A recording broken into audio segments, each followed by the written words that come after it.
Hi guys, welcome to మోక్ష vlogs. ఈరోజు vlog ఏంటంటే చెక్కలు చక్రాలు చూస్తున్నారు కదా, ఎంత చక్కగా వచ్చాయో. ఫస్ట్ చెక్కల ప్రాసెస్ చెప్పుకుందాం. బియ్యం పిండి తీసుకొని దాంట్లోకి వెన్నపూస, సాల్ట్, ఇక్కడ వచ్చేసి పేస్ట్ ఏంటంటే అల్లం, పచ్చిమిర్చి, జీలకర్ర 3 కచ్చపచ్చగా దంచి వేసుకున్నాం. నెక్స్ట్ కరివేపాకు వేసుకున్నాం. నెక్స్ట్ మనం నానబెట్టుకుంటాం కదా ఇవి సగ్గుబియ్యము, నువ్వులు స్కిప్, మీ ఇష్టం అండి, అది మీ ఇష్టంతో వేసుకున్నాం. మీకు ఇష్టమైతే వేసుకొని, లేదంటే లేదు. నెక్స్ట్ పెసరపప్పు వచ్చేసి పచ్చివైనా వేసుకోవచ్చు, లేదంటే ఒక పొంగు వచ్చేదాకా ఉడికించుకోవచ్చు. నెక్స్ట్ అన్నీ కలిపేసి ముద్దలు చేసేసుకొని వాటిని చిన్న చిన్ని ముద్దలు గుండ్రంగా చేసుకున్నామంటే చిన్న చిన్ని చెక్కలు వేసుకోవచ్చు. పెద్ద పెద్ద ముద్దలు చేసుకుంటే పెద్ద పెద్ద చెక్కలు వేసుకోవచ్చు. చెక్క మొత్తం ఒకేసారి తినేయాలనుకుంటే చిన్న చిన్నది చేసేయండి. ఆ 2-3 సార్లు కొరుక్కొని ఏం తింటానులే అని అంత ఒళ్ళు బరువుగా ఉంటే నాలాగా, లేదంటే పెద్దవి చేసేసుకోవచ్చు.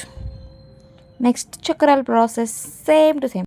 బియ్యం పిండి ఎంత తీసుకుని శనగపిండి కూడా అంతే తీసుకొని దీంట్లో కూడా సేమ్ వెన్నపూస వేసేసుకొని ఉప్పు, కారం మొత్తం ముద్ద చేసేసుకొని పక్కన పెట్టేసుకుందాం.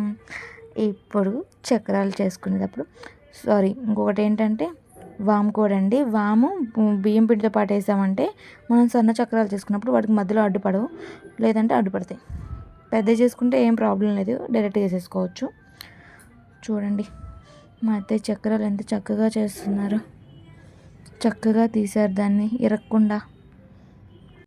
చిన్నప్పుడు మా అమ్మ దసరా వచ్చిన, సంక్రాంతి వచ్చిన చెక్కలు అరిసెలు కామన్, అవే వస్తాయి. అప్పుడప్పుడు కజ్జికాయలు, రవ్వ లడ్డులు, సున్నుండలు వస్తాయి.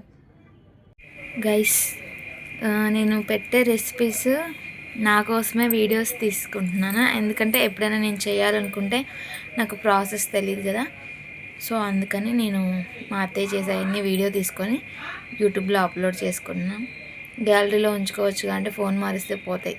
ఏమో ఎలాగైనా అవ్వచ్చు, ఎలాగైనా డిలీట్ అవ్వచ్చు, స్టోరేజ్ ఎక్కువైనా మనం తీసేయచ్చు. సో అందుకని నేను మా అత్తయ్య చేసేవన్నీ కూడా వీడియో తీసుకొని యూట్యూబ్లో పెట్టుకుంటున్నాను. నెక్స్ట్ టైం నేను ట్రై చేసినప్పుడు ఒకసారి వీడియో చూసుకుంటే సరిపోద్దని. మీకు కావాలంటే మీరు కూడా చూసుకోవచ్చు. అంటే ఒక్కొక్కరు ఒక్కోలా చేసుకుంటారు. మీ ఇంట్లో మీ పెద్దవాళ్ళు ఎలా చేస్తారో తెలియదు కదా, మా అత్తయ్య అయితే ఇలా చేస్తారు. మీలో ఎవరైనా కొత్తగా ట్రై చేస్తున్నప్పుడు కొంచెం కొంచెం క్వాంటిటీ ట్రై చేయండి. కొంచెం కొంచెం చేస్తేనే మీకు వస్తుందా లేదా అర్థమైంది. ఒకేసారి ఎక్కువ పెట్టుకున్నాం అనుకో పాడైపోతే అన్నీ వేస్ట్ అవుతాయి. కొంచెం చేస్తే అది పాడైనా ఏం కాదు. నేనైతే అలాగే చేస్తాను, కొంచెం కొంచెం తీసుకుంటా ఏదైనా. ఓకే గాయ్స్, మీకు కనుక నా వీడియోస్ నచ్చినట్లయితే please do like, share, subscribe. Okay bye. మీకు ఏమన్నా రెసిపీస్ కావాలంటే నాకు కింద కమెంట్ చేయండి, నేను ట్రై చేసి పెడతాము. Okay guys, bye.